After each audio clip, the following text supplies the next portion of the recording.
Hello everybody, welcome back to the class. तो आज के इस वीडियो में हम लोग करने वाले हैं क्लास 12 फिजिक्स के चैप्टर नंबर 6 के मोस्ट इम्पॉर्टेंट 40 एमसीक्यूज।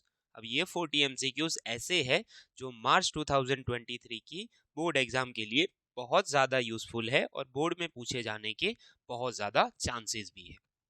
तो चलिए जल्दी से शुरू कर देते हैं। पहला MCQ, when a bar magnet is placed on the axis of a coil with north pole facing the coil, face of the coil towards the magnet behaves like। यानी सुनो कि एक बार मैग्नेट को कॉइल की axis के ऊपर रखा, यानी समझ लीजिए कि एक कॉइल है, ऐसे मान लो कि मैं एक ही टर्न दिखा रहा हूँ, ठीक है, ऐसे बहुत सारे टर्न्स है, उसकी एक्सिस के ऊपर, उसकी एक्सिस ये हो गई, यहाँ पे एक बार मैग्नेट जस्ट रखा है, आपको बस बोला है कि is placed on the axis of a coil with a north pole facing the coil, ये नॉर्थ पोल होगा। तो आपको बताना है कि face of the coil towards the magnet behaves like, यानी जब तक ये मैग्नेट मोशन नहीं करेगा तब तक ये कॉइल के अंदर ईएमएफ इंड्यूस नहीं होगा और तब तक यहाँ पे कोई भी साउथ या नॉर्थ पोल नहीं बनेगा। बस आपको रखने को बोला है, तो जो मैग्नेट का इस तरफ वाला एंड ले लो या पीछे वाला एंड ले लो, उसमें कोई भी पोल जनरेट नहीं होगा। इसमें आंसर आएगा नो पोल।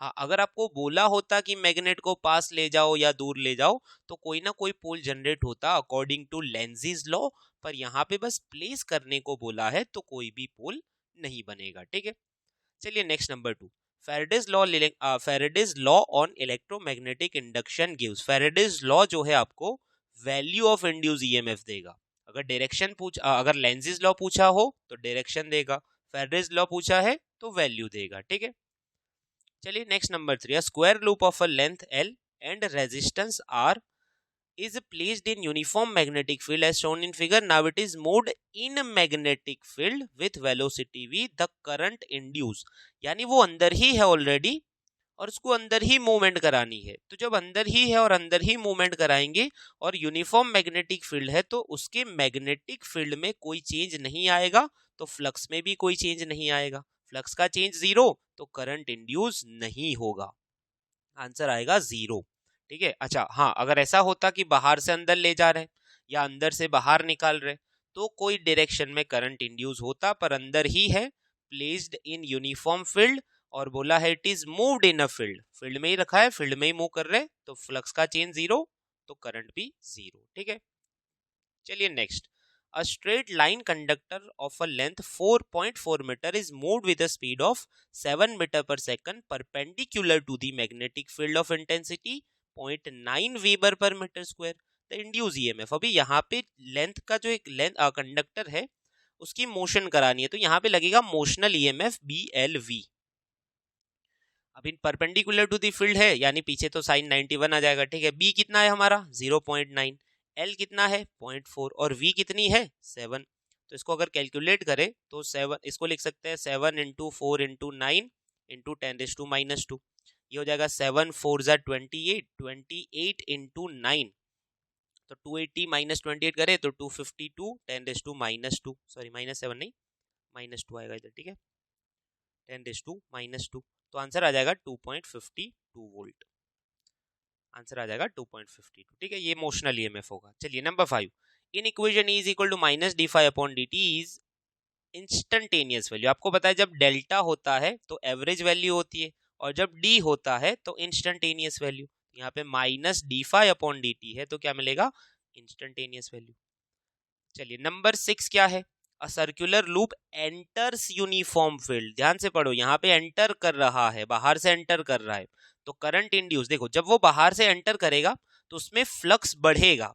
ये फ्लक्स की जो डायरेक्शन है, ये सॉरी फील्ड की जो डायरेक्शन है वो क्या है हमारी आउटवर्ड्स है, यानी इसके अंदर आउटवर्ड डायरेक्शन में फील्ड बढ़ेगा, पहले बाहर था, अभी आउटवर्ड बढ़ेगा, तो इसको ऑपोज करने के लिए, ऑपोज करने वाले डायरेक्शन में इसका करंट इंड्यूस होगा। ऑपोज यानी ये जो हमारा लूप है उसके अंदर अभी ऐसा फील्ड जनरेट होगा जो इनवर्ड्स हो। कहाँ पे हो, इनवर्ड्स, क्योंकि उसके अंदर आउटवर्ड्स में चेंज आया, आउटवर्ड्स इंक्रीज हुआ, इनवर्ड्स वाले डायरेक्शन में फील्ड जनरेट हो। तो आप राइट हैंड थंब रूल से देख सकते हो कि इसके अंदर जो करंट की डायरेक्शन होगी वो क्लॉकवाइज होगी, यानी जब इसके अंदर क्लॉकवाइज करंट फ्लो होगा ऐसे, तो इसका खुद का जो फील्ड जनरेट होगा वो इनवर्ड्स होगा। आप राइट हैंड थंब रूल से चेक कर सकते हो, ऐसे राइट हैंड ऐसे फिंगर्स को घुमाओ तो थंब आपको इनवर्ड्स मिलेगा, यानी अंदर की डायरेक्शन में उसका फील्ड होना चाहिए, क्योंकि जब वो एंटर कर रहा है तो उसके अंदर बाहर की डायरेक्शन में फील्ड बढ़ रहा है, तो अपोज करने के लिए इनवर्ड्स फील्ड जनरेट होना चाहिए। कहाँ? इनवर्ड्स फील्ड जनरेट होना चाहिए। तो जब इनवर्ट फील्ड जनरेट होगा तो जो करंट होगा वो क्या होगा? क्लॉकवाइज। आंसर आ जाएगा बी। ठीक है, चलिए नंबर 7, द फ्लक्स लिंक पर each turn of a coil is N, change from phi1 to phi2 if the total resistance of the circuit is R induced charge. अभी इंड्यूस्ड ईएमएफ का formula पता है n d phi upon dt। अभी ई की जगह मैं आई R लिख दूं, I R is equal to N D phi यानी phi2 minus phi1 upon dt। मैंने मैग्नीट्यूड लिखा है, ठीक है, मैग्नीट्यूड बताना आपको। अच्छा, आई की जगह मैं क्या लिख सकता हूँ? dq upon dt into R is equal to N phi2 minus phi1 upon dt। Is equal to I R लिखा और I is equal to dq upon dt, ये कैंसिल हो जाएगा। dq इज इक्वल टू क्या मिल जाएगा? dq induce charge, dq is equal to n phi2 minus phi1 upon r। ये answer आपको मिलेगा, ऑप्शन नंबर बी है। कौन सा है? Option number B. ठीक है, चलिए next, magnetic flux link with one coil changes with time from t phi is equal to xt square if induced EMF at t is equal to 3 second is 9 volt then x। देखो phi है हमारा xt square, हमारा जो induce EMF का magnitude value होती है minus D phi upon D T, यानी E is equal to minus D by D T. Phi क्या है? X T square. तो इसका अगर मैं डिफ्रेंसिएशन निकालूंगा तो E हो जाएगा माइनस 2xt। अभी आपको x निकालना है तो x को सब्जेक्ट बनाओ, E अपॉन माइनस 2t। चलो E हमें गिवन है ऑलरेडी, कितना? 9 डिवाइड बाय माइनस 2, कितने टाइम पे? 3 सेकंड पे। तो आंसर आ जाएगा माइनस 9/6। आंसर आ जाएगा माइनस 9/6 हो जाएगा 1.5। कितना आंसर हो जाएगा? 1.5, ऑप्शन नंबर बी। चलिए number 9, eddy currents are invented by dash Foucault. ये टेक्स्ट बुक का थियोरेटिकल है। देखिए नंबर 10 क्या है? Dimensional formula of self inductance. उसके लिए आप सेल्फ इंडक्टेंस का कोई फॉर्मूला सोचिए, ये वाला हो सकता है is equal to L D I upon D T. Is equal to क्या हो सकता है? I is equal to I R लगा दे हम लोग, R is equal to L D I upon D T. चलो आई आई कैंसिल करो, हम लोग एल को सब्जेक्ट बनाए, आर इंटू टी। अभी आर का डायमेंशनल फॉर्मूला कहाँ से निकालेंगे? तो आर का हमें निकालना पड़ेगा, वापिस हमें वी अपॉन आई लगाना ही पड़ेगा, आई आर नहीं लगाना चाहिए था। वी की जगह हम लोग लिख सकते हैं E D into T upon I. E की जगह लिख सकते हैं F upon Q into D into T upon I. इसका डायमेंशनल फॉर्मूला फोर्स का क्या होता है? M A M one L one T minus two. Length का होता है एल वन, टाइम का क्या होता है? T one. Q is equal to I T A one T one, और आई का क्या होता है? A one. तो देखो इसको थोड़ा सा आपको प्रैक्टिस करना पड़ेगा, ठीक है, मैंने थोड़ा स्पीड में बता दिया, तो आप इसको चेक कर लेना, सारे डायमेंशनल फॉर्मूला आने चाहिए। तो एम वन ऊपर होगा L two T minus two A minus two, M one L two T minus two A minus two, option number C. ठीक है, तो देख लीजिएगा आप लोग मैंने कैसे किया है। Is equal to L D I upon D T, L को सब्जेक्ट बनाया, आपको यहाँ पे आई आर रखने की जरूरत नहीं थी, आपको ई रखना था, ई अपॉन आई आप कर सकते थे इसको सीधा, ई अपॉन आई, उसको मैंने वही लिखा है वी अपॉन आई। वी को मैंने डिवाइड किया किसमें? ई इंटू डी के अंदर। ई को किस में डिवाइड किया? F upon Q. फिर सबका मैंने डायमेंशनल फॉर्मूला रखा तो मुझे ये वाला आंसर मिल गया। ठीक है, चलो उसके बाद number 11, equivalent self inductance of above arrangement. आप याद रखो जो इंडक्टर होता है उसके जो ये जो कॉम्बिनेशन वाले रिजल्ट्स होते हैं वो रेजिस्टर की तरह ही होते हैं। तो ये दोनों जब 0.5 सीरीज में है तो वो 0.5 का क्या बनेगा? 0.25, और ये 0.75 उसके साथ क्या है? सीरीज में है, तो फाइनल आंसर आ जाएगा 1 हेनरी। 0.5 का कैसे निकालना होता है? 1 upon L equivalent is equal to 1 upon 0.5 plus 1 upon 0.5। जो रिजल्ट आपको रेजिस्टर में मिलता था वही इंडक्टर में मिलता है, तो 2 अपॉन 0.5 आपका क्या हो जाएगा? 0.5/2 उल्टा करोगे, ये 1 अपॉन एल क्यू है, एल क्यू क्या हो जाएगा? 0.5/2 0.25, तो ये 0.25 और उसके साथ 0.75 सीरीज में, क्या आंसर आ जाएगा? 1 हेनरी। ठीक है, चलो 12, a coil of resistance 20 ohm and self inductance 5 Henry are connected with 100 volt battery, what will be the value of energy stored? आपको रेजिस्टेंस गिवन है आपका 20 ओम, उसके बाद सेल्फ इंडक्टेंस 5 हेनरी, वोल्टेज आपको गिवन है 100 वोल्ट, उसके आपको पूछा है कि एनर्जी कितनी स्टोर होगी, एनर्जी कितनी स्टोर होगी। एनर्जी का फॉर्मूला होता है energy stored in an inductor 1/2 LI square. अभी एल तो गिवन है पर आई नहीं है, तो आई की जगह आप क्या कर सकते हो? I is equal to V upon R, I is equal to V upon R. तो 1/2 एल कितना 5 वी बाई आर 100/20 उसका स्क्वायर, ये हो जाएगा 1/2 5 100/20 होता है 5 उसका स्क्वायर, ये हो जाएगा 1/2 इंटू 5 इंटू 25, ये हो जाएगा 125 125 डिवाइड बाई 2 62.5, आंसर आ जाएगा 62.5। ठीक है, simple simple calculation. 13 if number of turns in a coil is increase from 10 to 100 the inductance becomes dash. Inductance का फॉर्मूला होता है L is equal to mu zero N square A L. अभी आप N को देखते हो तो यहाँ पे ये बनता था mu zero N square upon L square into A L. तो L प्रोपोर्शनल टू मैं लिख सकता हूँ एन स्क्वायर। अभी मैं लिखूंगा L2 by L1 is equal to N2 square divide by N1 square. चलो N2 को कितना कर दिया हमने 100 कर दिया, 100 स्क्वायर डिवाइड बाय पहले कितना था 10 स्क्वायर, तो 100 स्क्वायर यानी 100 इंटू 100, 10 स्क्वायर यानी 10 इंटू 10, 10 10 से ये 100 कैंसिल होगा। L2 by L1 is equal to 100, L2 is equal to कितना 100 L1, यानी जब नंबर ऑफ टर्न्स में 10 से 100 करूंगा यानी 10 टाइम्स इंक्रीज करूंगा तो इंडक्टेंस क्या होगा 100 टाइम्स इंक्रीज हो जाएगा, आंसर आ जाएगा 100L, ऑप्शन नंबर बी। चलिए 14 self inductance of a straight wire, straight wire का जीरो होता है, स्ट्रेट वायर में कोई फ्लक्स इंड्यूस नहीं होता, phi is equal to L I अगर आप फॉर्मूला लगाओगे तो फ्लक्स जीरो होता है तो इंडक्टेंस भी जीरो होगा। The frequency of AC means in India, India के अंदर वो है 60 हर्ट्ज, याद रखना ठीक है। 16 देखो ऐसा जो कॉम्बिनेशन था आपने कहाँ पे किया था तो रजिस्टर में भी किया था, हर एक की वैल्यू 3 है तो आपको बताना है कि इक्विवेलेंट इंडक्टेंस। तो देखो ध्यान से देखो ये पॉइंट भी ए होगा और उसके साथ जब यहाँ पे कोई बीच में कोई कॉम्बिनेशन कुछ भी कनेक्टेड नहीं है तो ये भी ये होगा, ये बी होगा तो दूसरा वाला भी कौन सा होगा यहाँ से लेके यहाँ पे बी होगा। तो ए चलो पहला जब आप ये वाला देखते हो ये वाला 3 हेनरी तो वो ए और बी के बीच में कनेक्टेड है, तो सुनो मैं क्या करता हूँ एक साइड ए पॉइंट ले लेता हूँ एक साइड बी पॉइंट। पहला वाला ये जो है ए और बी के बीच में है तो पहला वाला ए और बी के बीच में, दूसरा वाला भी किसके बीच में है ए और बी के बीच में तो दूसरा वाला ऐसे ए और बी के बीच में, और तीसरा वाला भी किसके बीच में है ए और बी के बीच में ये वाला, तो ऐसे हो जाएगा।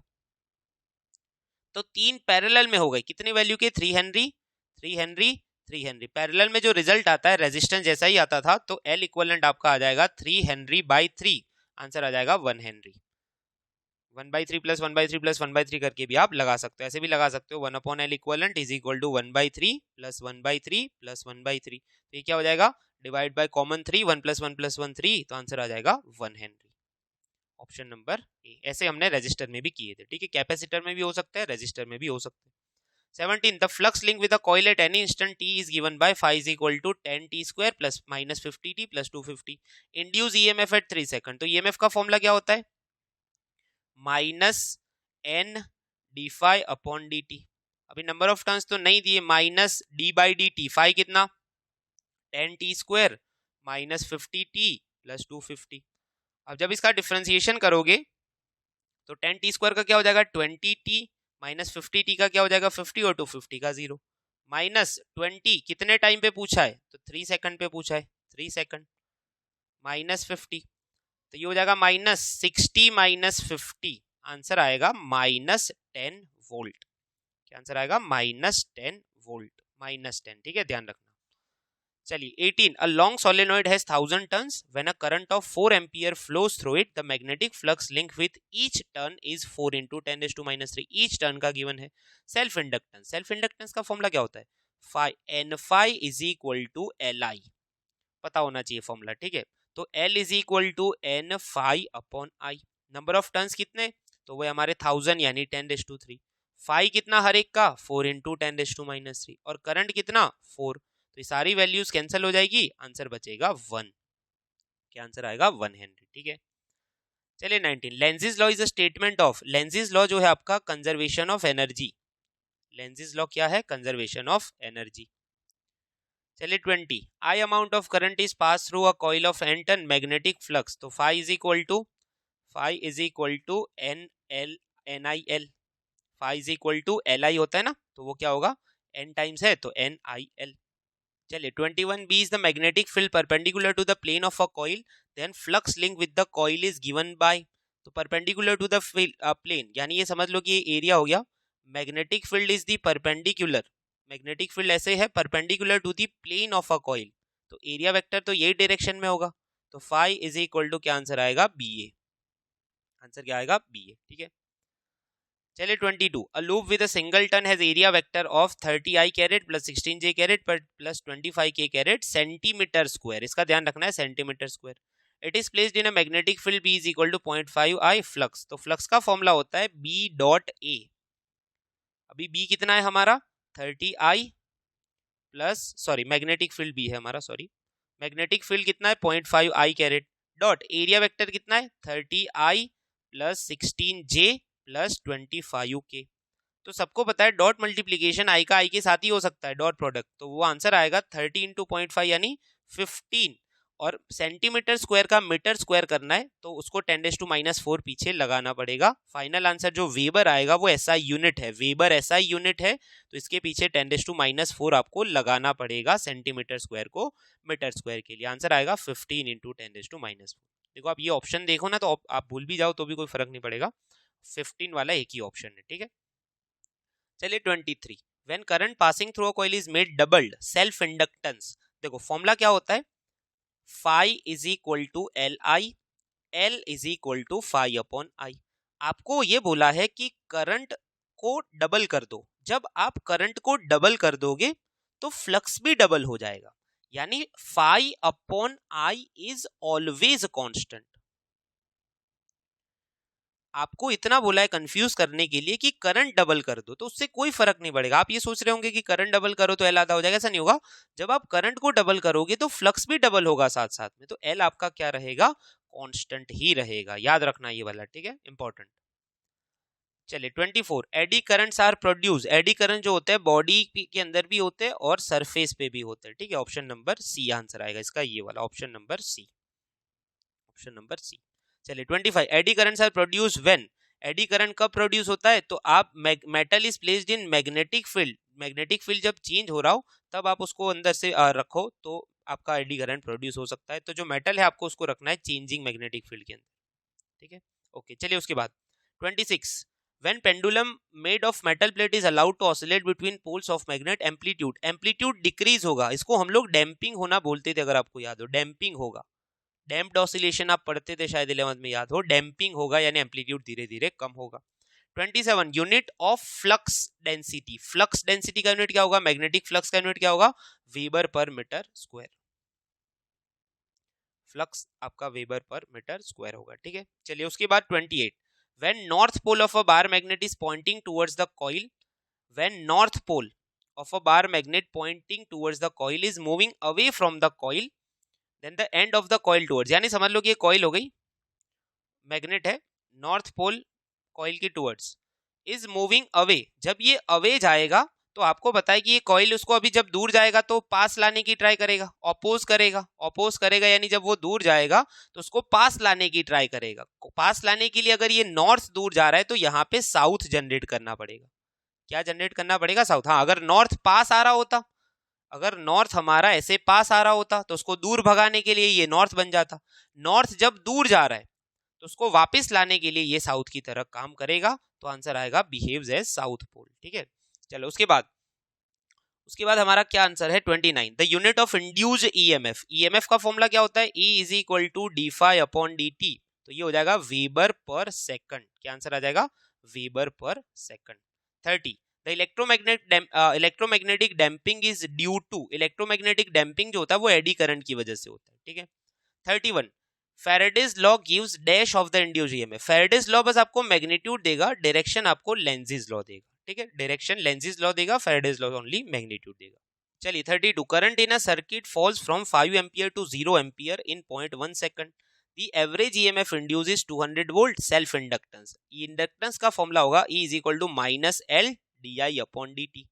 चलिए ईएमएफ कितना गिवन है 200, माइनस एल तो बताना है, डी आई कितना, फाइनल हो गया 0, इनिशियल था करंट 5, कितने टाइम में 0.1 सेकंड, तो इसको अगर मैं ऊपर ले जाऊं तो 200 इंटू 0.1 कितना हो जाएगा 20 is equal to minus L into minus 5, minus minus हो गया plus, L is equal to 20/5 यानी 4 हेनरी, क्या आंसर आएगा 4। 33, a conducting coil have a number of turns n, cross sectional area A kept in such a way that it planes remains perpendicular to the uniform field. यानी हमें already पता है कि कोई भी कॉइल को परपेंडिकुलर टू द फील्ड रखा जाता है तो उसका एरिया वेक्टर फील्ड की डायरेक्शन में ही आ जाता है। ठीक है, आपको बताना है if number of turns is doubled then the magnetic flux. Flux का फॉर्मूला पहले होगा बी ए, मान लो कि n नंबर ऑफ टर्न्स है, अगर नंबर ऑफ टर्न्स को डबल कर दो तो फ्लक्स क्या हो जाएगा 2nba। सिंपल है, क्या करना है डबल कर दो तो 2nba हो जाएगा। ठीक है, 34 one conducting wire of length 50 centimeter is moving perpendicular to the uniform magnetic field of 0.2 Tesla with constant velocity of 10 metre per second. Induce EMF, जब भी मोशन हो रही हो तो मोशनल ईएमएफ आएगा। बी कितना हमारा 0.2, लेंथ कितनी 50 सेंटीमीटर यानी 0.5, स्पीड है 10, तो ये हो जाएगा इसको 0.5 इंटू 10 कर लो तो 5 इंटू 0.2, आंसर क्या आ जाएगा 1, option number C. 35 AC generator. AC generator का काम होता है मैकेनिकल एनर्जी को इलेक्ट्रिकल में कन्वर्ट करना, वो घूमता रहता है और करंट जनरेट करता रहता है mechanical to electrical. Tesla metre square ampere inverse is a unit of inductance का यूनिट है, पता होना चाहिए आपको। ठीक है, 37 a jet plane is travelling towards west at a speed of 500 metre per second. देखिए समझ लो, इसको ध्यान से समझना, ये होता है नॉर्थ साउथ ईस्ट वेस्ट। आपका प्लेन है, मान लो कि ये प्लेन है, वो जा रहा है टुवर्ड्स वेस्ट, यानी उसकी जो विंग्स होगी वो नॉर्थ साउथ डायरेक्शन में होगी। ठीक है, वो जा रहा है ये डायरेक्शन में, कुछ स्पीड है उसकी v जितनी। ठीक है, अच्छा आपको ये बताना है कि अच्छा उसकी जो विंग की लेंथ है वो है 25 मीटर, ये जो विंग की लेंथ है वो है 25 मीटर। आपको बताना है first vertical magnetic field component at a location has a magnitude of 2.5 10⁻²। अब अच्छा यहाँ क्वेश्चन में गड़बड़ है, यहाँ पे वर्टिकल नहीं होना चाहिए, अर्थ मैग्नेटिक फील्ड ही आपको गिवन है क्वेश्चन में। Earth magnetic field at a location has a magnitude of 2.5। अर्थ के मैग्नेटिक फील्ड की वैल्यू, अभी अर्थ का मैग्नेटिक फील्ड किधर होता है, वो होता है साउथ से नॉर्थ, अर्थ का मैग्नेटिक फील्ड इधर होता है। तो आपको बताना है कि क्या बताना है, what is the voltage difference, यानी ये दो एंड के बीच में कितना वोल्टेज डिफरेंस क्रिएट होगा। तो अगर आप ध्यान से सोचो तो मैग्नेटिक फील्ड जो होता है वो साउथ से नॉर्थ होता है, पर आपकी जो विंग जा रही है वो वेस्ट की तरफ जा रही है, यानी ये वाला जो पार्ट है कौन से मैग्नेटिक फील्ड के कंपोनेंट के नॉर्मल है। तो आप सोचो कि अर्थ के मैग्नेटिक फील्ड का एक कंपोनेंट नीचे वाले डायरेक्शन में भी होगा, यानी हम ऊपर से देखें तो आपको ऐसे दिखेगा, और एक कंपोनेंट आगे होगा, यानी वर्टिकल कंपोनेंट को काट के जा रहा है। अभी यहाँ पे समझाना थोड़ा मुश्किल है, पर अगर आप साइड से सोचो, साइड से आप प्लेन की विंग को देखो तो साइड से विंग ऐसे दिख रही है, अर्थ का मैग्नेटिक फील्ड ऐसे होगा, तो वो कौन से वर्टिकल कंपोनेंट को काट के जाएगा, किसको काट के जाएगा, वो वर्टिकल कंपोनेंट को काट के जा रहा होगा। तो फॉर्मूला आएगा E is equal to BLV sine theta. आपका जो फील्ड होगा जिसको काट के जा रहा है जो विंग है वो होगा B साइन थीटा।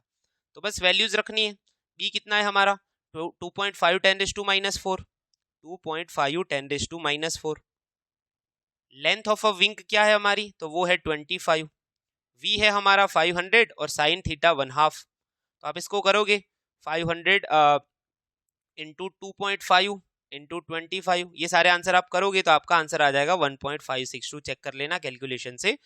तो ऐसा होगा तो मैं जब एक्सरसाइज वाले क्वेश्चन रखूंगा, शायद टाइम मिलेगा मुझे एग्जाम से पहले, तो मैं आपको थोड़ा सा व्हाइट बोर्ड पे डिटेल में समझा दूंगा इसको। ठीक है, तो बस आपको अभी याद रखना एक्सरसाइज का क्वेश्चन है ये, वर्टिकल कंपोनेंट को वो काट के जा रहा है, तो यहाँ पे पीछे साइन थीटा लगाना पड़ेगा। ठीक है, चलिए उसके बाद a square of L metre lies in XY plane. XY plane में है, यानी समझ लीजिए कि Y एक्सिस हो गई, ये X एक्सिस हो गई, ये Z एक्सिस हो गई। ठीक है, आपका जो प्लेन है square of L metre XY plane में है, XY ये प्लेन के अंदर है आपका स्क्वायर।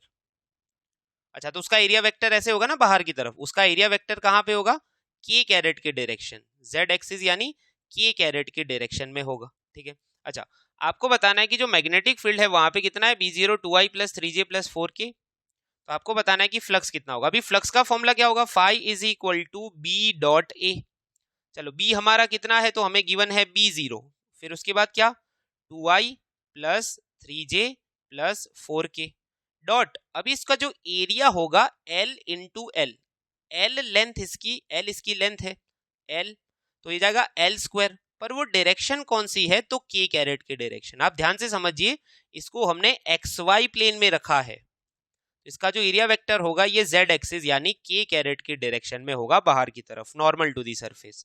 तो जब इस अगर आप इसका डॉट प्रोडक्ट निकालोगे तो ये बस K का K के साथ होगा, तो ये आंसर हो जाएगा। देखो आगे वाला B0 तो रहेगा ही, आगे वाला B0 तो रहेगा 4L², B0 इंटू 4L²। तो यानी आपने XY प्लेन में रखा है तो उसका एरिया वेक्टर कहाँ पे होगा, नॉर्मल टू दी सरफेस यानी Z एक्सिस की डायरेक्शन, 4B0L², 4B0L²। ठीक है, चलिए 39, light bulb is and an open coil conductor are connected to an AC source through a key as shown in figure.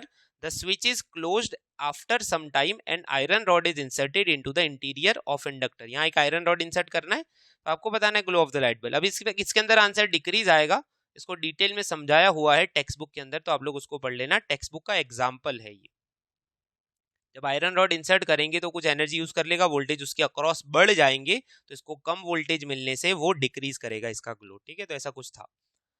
40, 1 meter long wire moving perpendicular with a speed 5 meter per second in magnetic field 0.1 induce EMF। यहाँ पे भी motional EMF आएगा, BLV perpendicular है तो sin 90, B कितना 0.1, length कितनी उसकी 1 metre और स्पीड है 5 इंटू 0.1 0.5। तो यहाँ पे हमारे खत्म हो रहे हैं 40 most important MCQs। I hope कि आपको अच्छे से समझ में आए होंगे। इसी तरह मैं जल्द से जल्द आपके लिए नेक्स्ट चैप्टर के वीडियोस लाने की ट्राई करूंगा। तब तक के लिए पढ़ते रहिए। Wish you all the best.